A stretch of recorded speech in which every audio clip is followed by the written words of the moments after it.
after struggling, like we all do in the beginning, to get into TV and into movies, he had this idea of writing a script.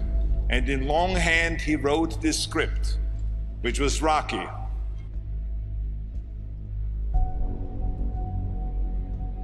It's all about dreams, you know, and by the way, dreams cost nothing. They're free.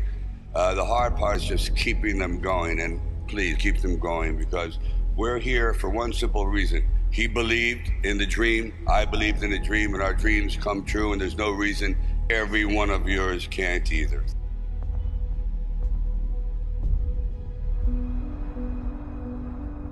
I used to sit in this little apartment, and it was a room. As a matter of fact, the room was so small, I remember I was able to open up the window and close the door while sitting on the bed at the same time. It was like 8 feet by 8 feet by 9 feet.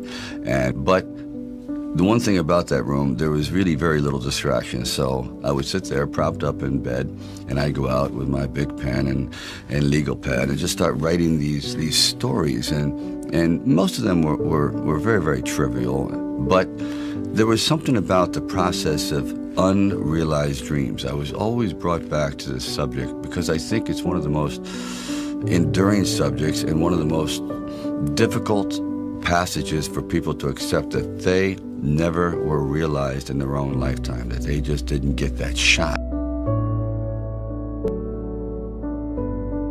I decided it was a time to come to California, so I went to California.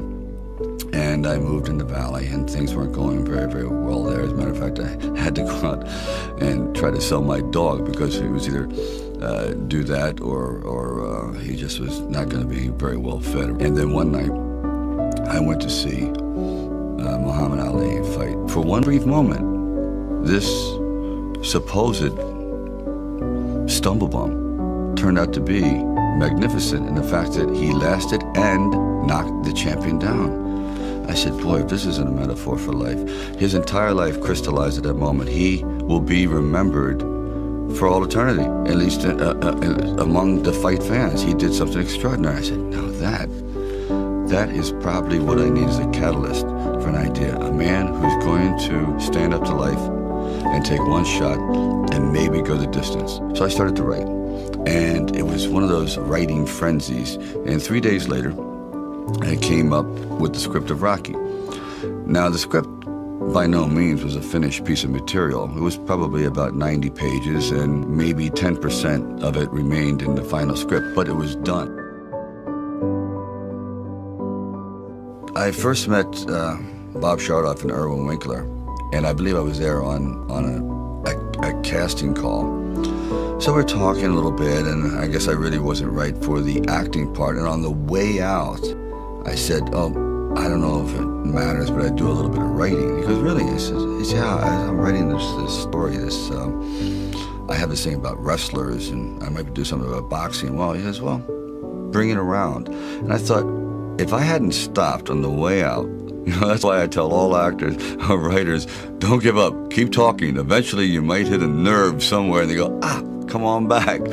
And if they didn't say, come on back, or bring it later and let's see what you've developed, I wouldn't be sitting here. So I have to give incredible credit to their insight and their patience, and they're willing to take a chance, which it doesn't exist much anymore, unfortunately.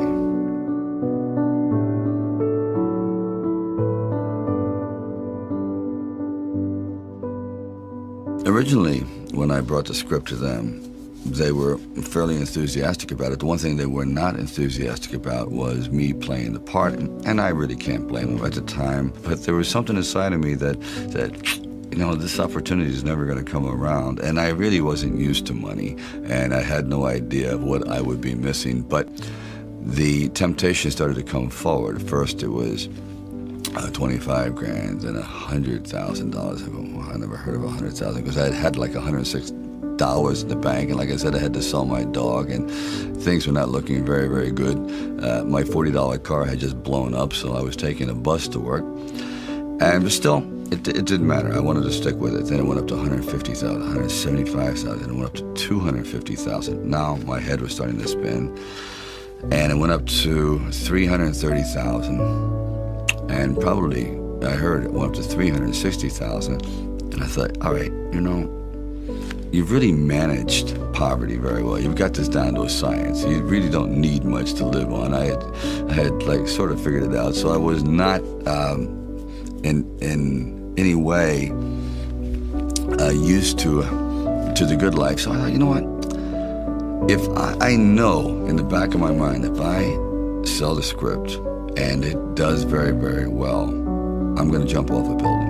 And if I'm not in it. So this is one of those things where you just roll the dice and you fly by the proverbial seat of your pants and say, all right, I got to try it. I got to just do it. I may be totally wrong, and I'm going to be taking a lot of people down with me, but I just believe in it. We were working with the handheld camera at the time with Garrett Brown, and it was somewhat experimental. And he'd film me running through shopping malls and up down the steps and flights, curved corridors along the river until finally my legs basically gave out and I'm like writhing on the ground, and I want to rise up and say, John, I'm dying here. And he goes, no, use it. Use the pain. I said, for what? I mean, I'm in misery. He goes, well, no, you know, it's giving your character, it's giving him some depth. I said, it's giving me bruises. It's giving me like agony. I can't sleep at night.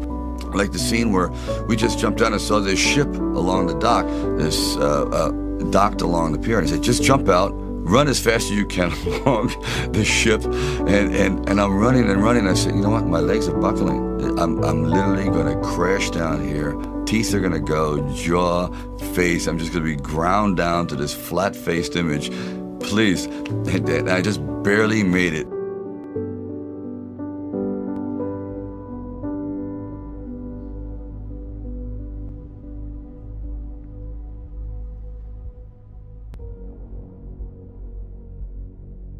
The world ain't all sunshine and rainbows.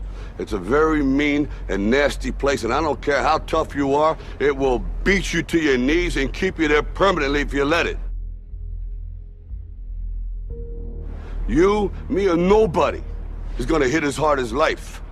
But it ain't about how hard you hit. It's about how hard you can get hit and keep moving forward. How much you can take and keep moving forward. That's how winning is done.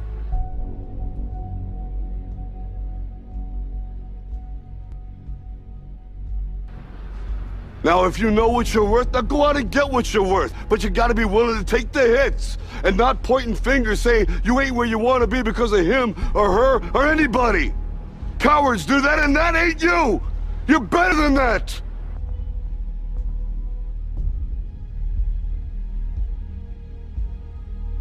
You can't be alone. To really succeed, no man really is an island. When you find the right components in your life, the right people that gel with you, then you feel as though you're invincible. It may be a fallacy, but you at least feel as though you can take all that life has to dish out.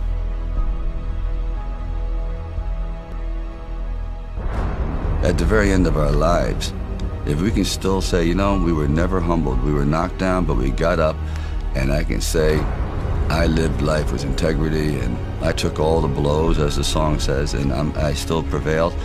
I think that's a good epitaph for anyone.